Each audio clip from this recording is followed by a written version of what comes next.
अरे कबीर, अस्सलाम वालेकुम। वालेकुम अस्सलाम। हम आपसे 1 मिनट बात कर सकते हैं? जी कहिए ना।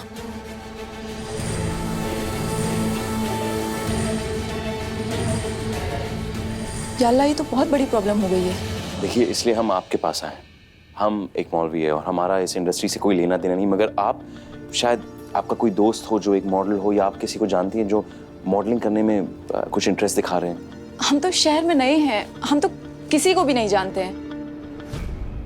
दिल थाम के बैठिए, अब मेरी बारी है। Presenting one and only Ayesha aunty.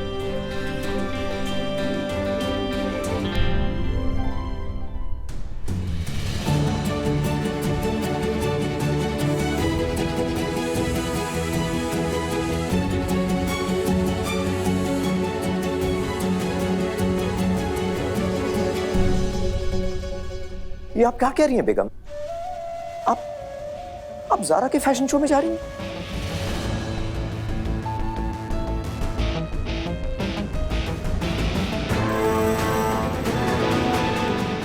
Fashion show शुरू होने वाला है।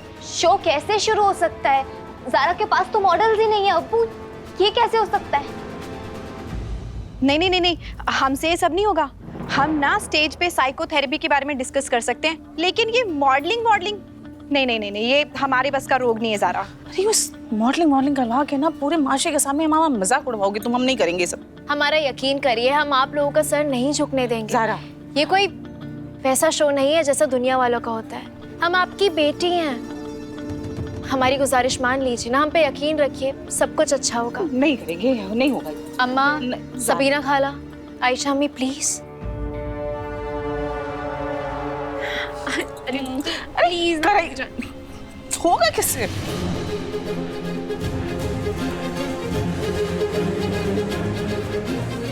नहीं, मॉडल्स नहीं मिले, लेकिन हमारे पास एक बहुत ही बेहतरीन तरकीब है। क्यों ना हम अमरीन, असरा और अर्शी से तुम्हारे लिए मॉडलिंग करवाएं?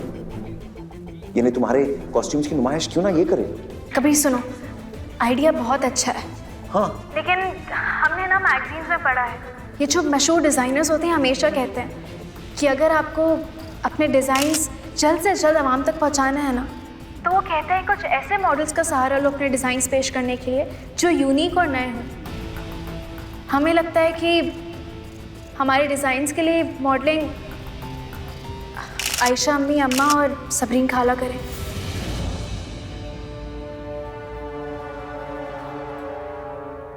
कैसे हो रहा है ये सब? कुछ नहीं कर पाओगी तुम, कुछ नहीं कर पाओगी। मैं कर लूंगी। सारे दावे खोखले तुम्हारे। आजकल के बच्चे बस बोलना आता है, दिमाग रत्ती भर का नहीं है। जाओ तुम जाओ, हमें कुछ करना पड़ेगा। काजी साहब की इज्जत का जनाजा कुछ इस तरह निकालना होगा कि वो जिद्दी ज़ारा जिंदगी भर के लिए ये फैशन शो भूल जाए बस।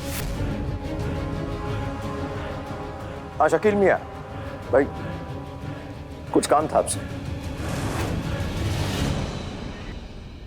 अब आइए वेलकम करते हैं उस डिजाइनर का जिन्होंने कई सारे फैशन शोज में अपने डिजाइन के जलवों से 4 चांद लगा दिए। सो प्लीज वेलकम आभा चोपड़ा। इनके डिजाइन का थीम आप सबको बेहद पसंद आने वाला है।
और हाँ काजी साहब, अगर आपकी बेटी और आपने इस फैशन शो नाम के गुनाह को अंजाम दिया तो आपको बहुत भारी नुकसान उठाना पड़ सकता है।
या अल्लाह रहम कर, जब तक ज़ारा का शो नहीं हो जाता उन लोगों को यहां से दूर रख।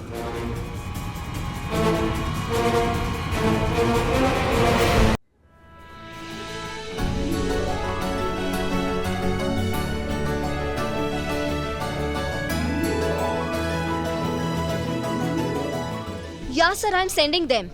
ज़ारा सिद्दीकी जी, आप सब लोग रेडी हैं? जल्दी करें।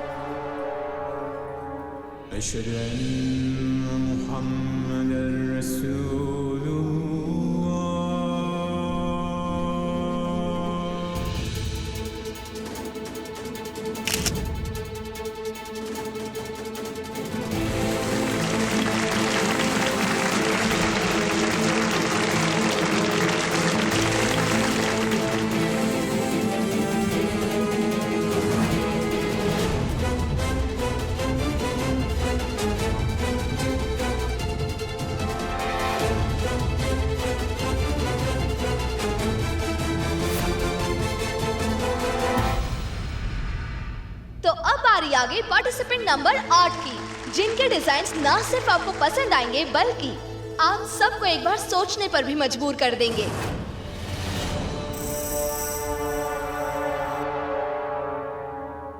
दूर से ही सही मगर ज़ारा का तमाशा बनता देखना तो लाजिम है।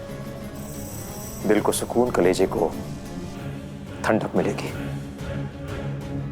देखो,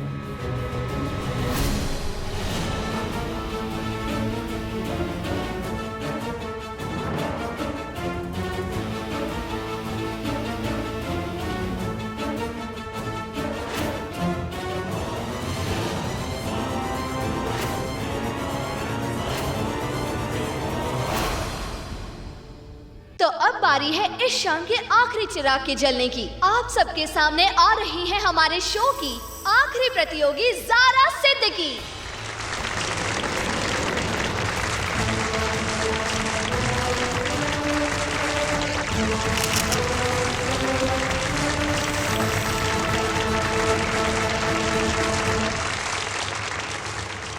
हेलो, नमस्ते, अस्सलाम वालेकुम, सत श्री अकाल। आज हम यहाँ सिर्फ आप लोगों के सामने एक डिज़ाइनर बनकर नहीं बल्कि अपने कौम के नुमाइंदा बनकर भी आए हैं।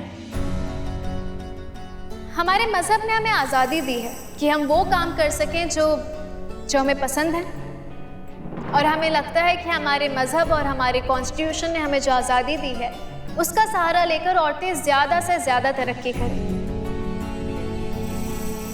औरतें सिर्फ घरेलू काम में नहीं बल्कि सोशल वर्क में, बिजनेस में और खेलकूद में भी हिस्सा लें।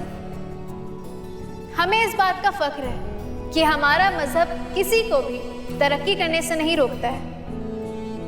हम अपना पसंदीदा खाना खा सकते हैं और अपने पसंद के कपड़े भी पहन सकते हैं। तो बस हमने सालों से चलते आ रहे ट्रेडिशनल ड्रेसेस में थोड़ी सी तब्दीली की है ताकि वो पहनने में भी अच्छे लगे और अमाली तौर पे रोज़मर्रा की ज़िंदगी में भी कोई रुकावट पैदा ना करें। आप लोगों से यही उम्मीद है कि आप लोगों को वो डिज़ाइन्स पसंद आएंगे। शुक्रिया।